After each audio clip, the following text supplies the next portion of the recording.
छ प्रचण्ड खत्रीको एन्ट्री भइसकेको छ यति बेला बलेन्द्र ओलिभ फरवर्ड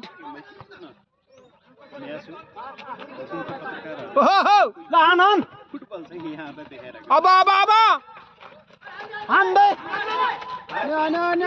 प्रचण्ड खत्री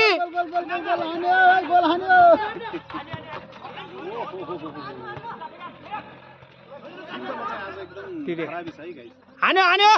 दियो तोरा हान्यो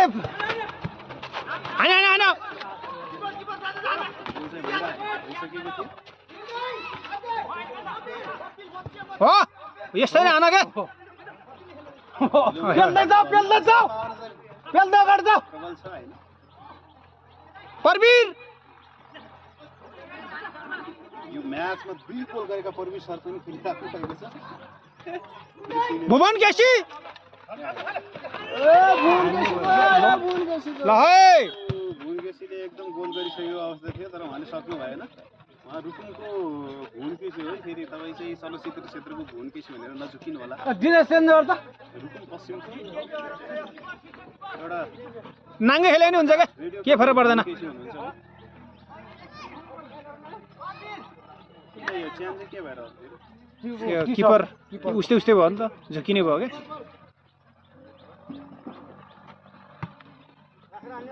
पेल्दै ल्या केटाहरु पर हिलो हान्यो हजुर हान्यो रेग्बी सर हान्यो शेयर गर्नुस् है धेरै जनाले हेरिराख्नु भएको छ यति बेला अलि पावर दियो के त्यसबाट हेरिराख्नु भएको ए बलेन्द्र ओली न लड्का जाऊ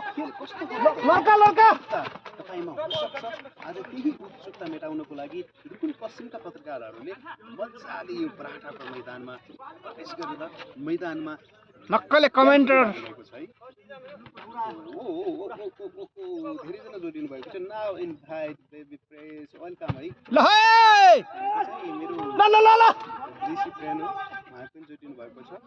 थ्यांक यू सो मच सबैजना जोडिने क्रम जारी छ सबैले लाइक गर्नु होला यो लाइभलाई चाहिँ शेयर गर्नु होला है ल प्रचण्ड खत्री अलि अगाडि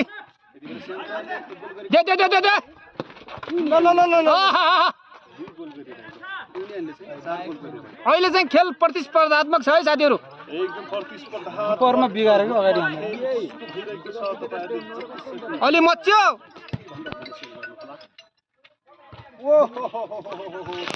टाउकोले भयो फुटबल उडाइदिनु भएको छ एकदम खेलाडी अब हेरौँ फुटबल कहाँ जान्छ तपाईको